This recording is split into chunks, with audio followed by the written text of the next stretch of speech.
Welcome back to the Hardcore Minecraft world, where in today's episode of Hardcore Minecraft, I'll build an overpowered Enderman XP farm, pass 100 days in my world, find Netherite for the first time in this series, and get villagers to trade me many essential enchantments, all in less than obtaining full Netherite gear with the best enchantments possible. Will I actually achieve this goal before dying and losing the world? Stay tuned to find out. Before we begin, I would like to mention this video took longer than both of the previous episodes combined to record, so please show me some sympathy by liking the video and subbing to my YouTube channel. It truly does mean a lot. So without any further ado, let's get right into some hardcore Minecraft action.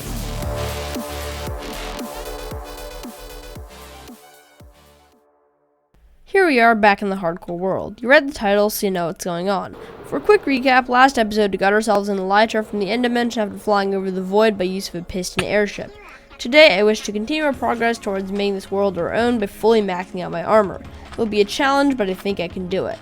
The first thought I had was, dang, we're low on rockets. Better go harvest my sugarcane and hunt some creepers for their gunpowder. Following this thought, I promptly moved my way over to my sugarcane farm and harvested it.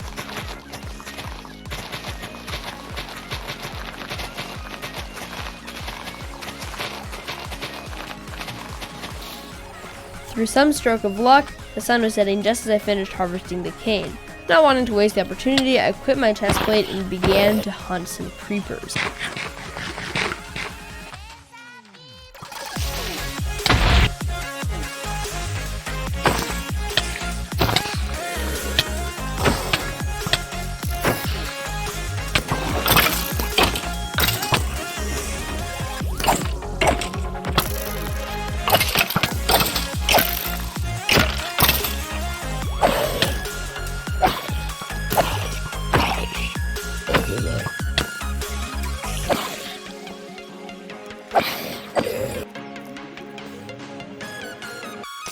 So yeah, not exactly a very productive night, but it's whatever.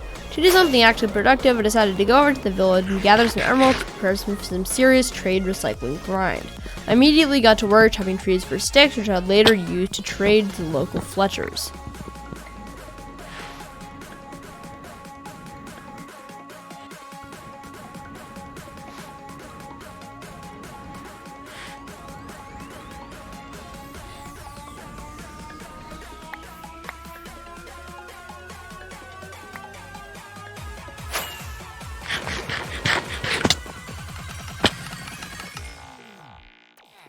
A substantial amount of grind later, we now have another librarian villager. This one's selling me silk touch for only 10 emeralds.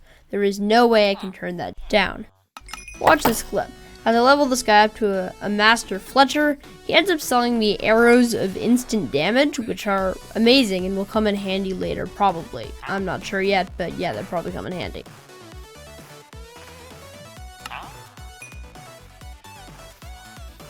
Okay, apparently my Silk Touch guy sells me Death Strider 3 as his apprentice book trade. Although I do need it to make maxed armor, it's not something I would otherwise go out of my way to try and get. Very nice anyway, though, and will definitely take up the offer. Ah, Feather Falling 4.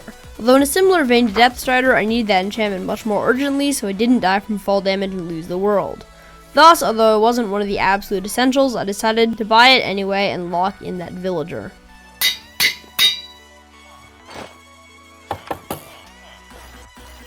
At this point, there were only 2 enchantments that I needed, Efficiency 5 and Protection 4.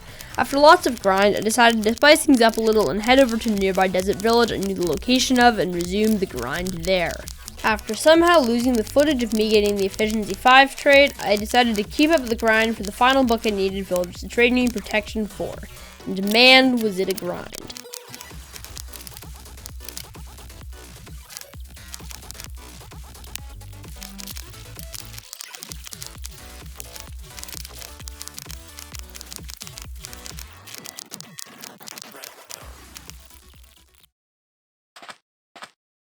At the end of the day, I decided to hunt creepers, for it would be dangerous for both me and the villagers if I was to recycle trades through the night, and I also needed more gunpowder than I had then. It was time to hunt some creepers.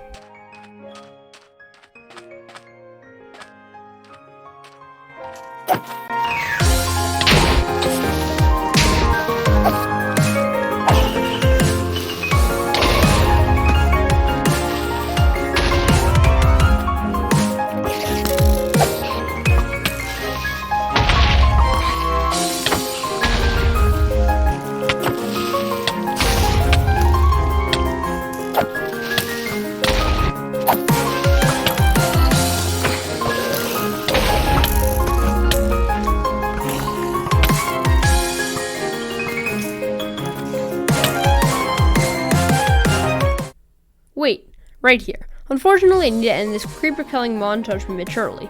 However, this is not without a good reason, for just after what you just saw, something amazing happened. Something so rare that to let its pure fortune sink in, I need to narrate over the footage of it occurring. Ready for what you are about to see? Good, because I'm about to roll the clip.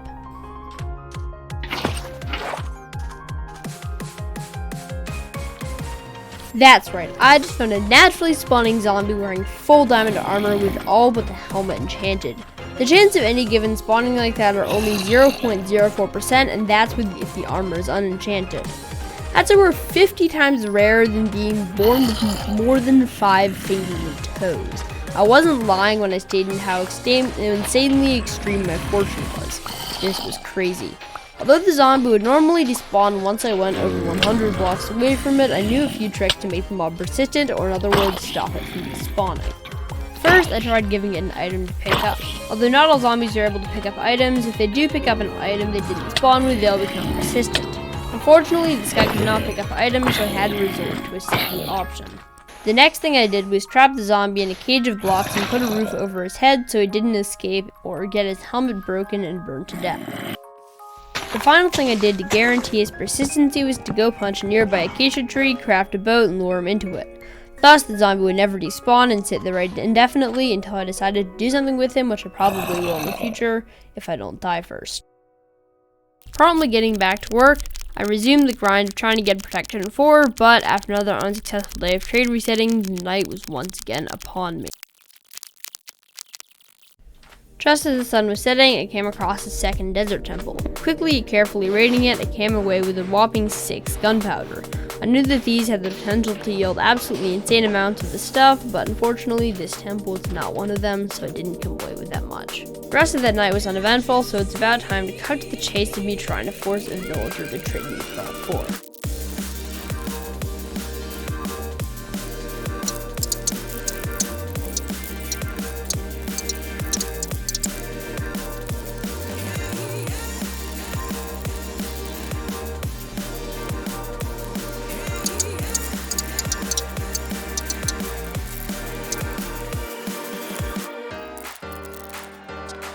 Finally, after way too much resetting, I finally had it, a Protection 4 trade, the last book trade I needed before I could start trying to get the other enchantments through a different method.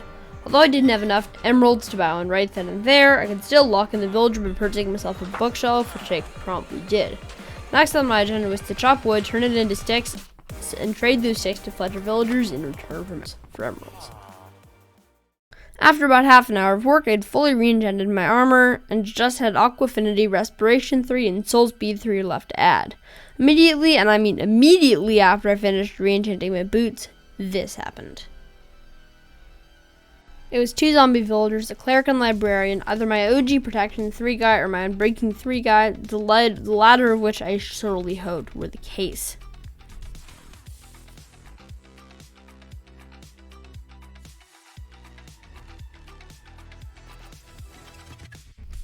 Although I did my best to save them,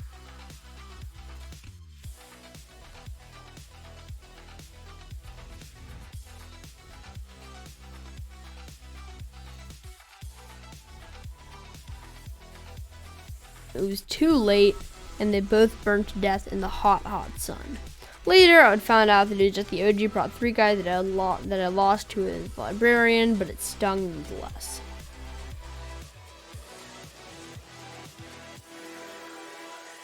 The next thing I wanted to do is go end busting and see if I couldn't find myself more elytra, sulfur shells, and hopefully even some armor weapons and enchantments I didn't have yet. Here's what happened during this expedition.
the next thing I needed to do was to try and get Soul Speed 3. There were only 2 ways to get it, either to raid a bastion or to trade with piglins. Although it was riskier, I chose the former, for I already knew where a bastion was. I went to a nether expecting it to take some time, but no. Just watch what happens next.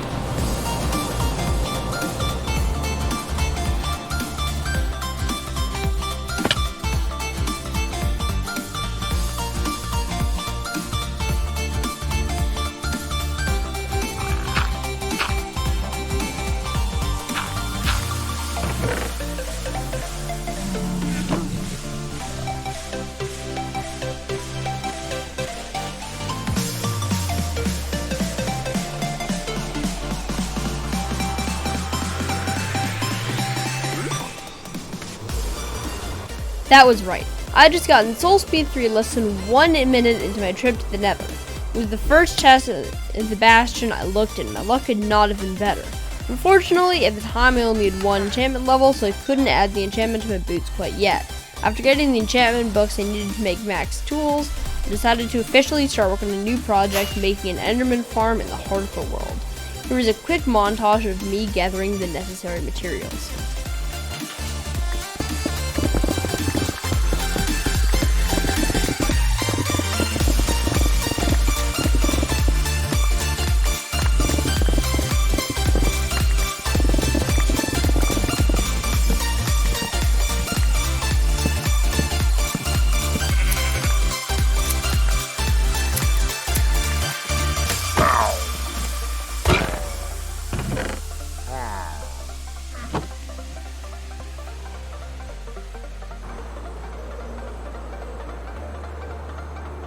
All the materials are now gathered, so let's just cut to the chase of a time lapse of me building this baby.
Unfortunately, part of the time lapse didn't render, which is admittedly my fault, but anyway, it's done and here's the farm in action. By the way, thanks to Shulkercraft for the design. Both the farm and the tutorial I used to build it are amazing and they do amazing stuff, so you should go over to their channel and check them out. Anyway, the farm only took like half an hour to build, and how overpowered it is for how short an amount of time it took to build is nothing short of incredible. Here I am now gathering levels so I can make further progress towards getting max netherite armor. Unfortunately, I left my anvil and enchantment table and grindstone at home, or at my base rather, so I need to go get them so I can continue with this enchanting. Never showed this on camera, but a while back got myself situated with an enchanter. However, I got nothing valuable from it in terms of enchantment, so I just cut out that segment. Anyway, here I am now destroying it so I can rebuild it back at the Enderman farm and properly start grinding for some new enchanted books. Okay, this is what my enchanted setup looks like now. While I was in the overworld, I took the liberty to also get some lapis, so we now have everything we need to begin the grind to get the leftover enchanted books we need.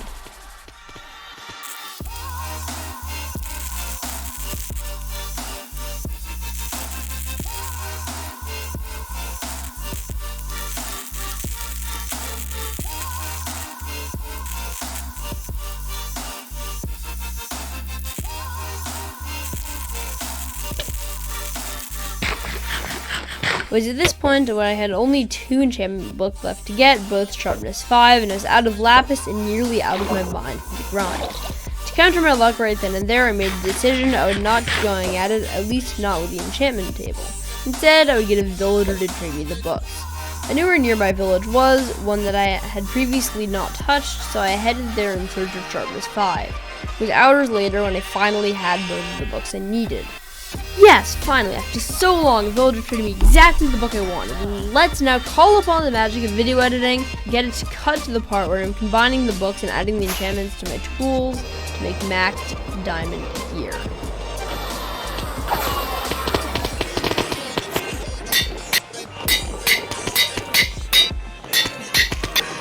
And there we go, maxed diamond gear. Finally, time to end the episode, right? Nope, we still gotta find netherite. And here I am about to start mining in the nether. First inch of debris. Let's go! Let's just time lapse the rest real quick.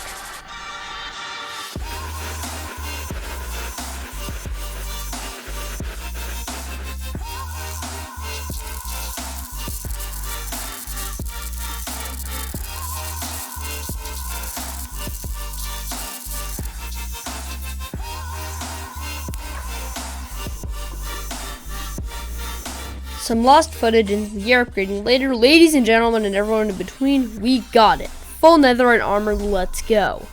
That was our one and only goal for this episode, which means that it's a perfect time to end this one off.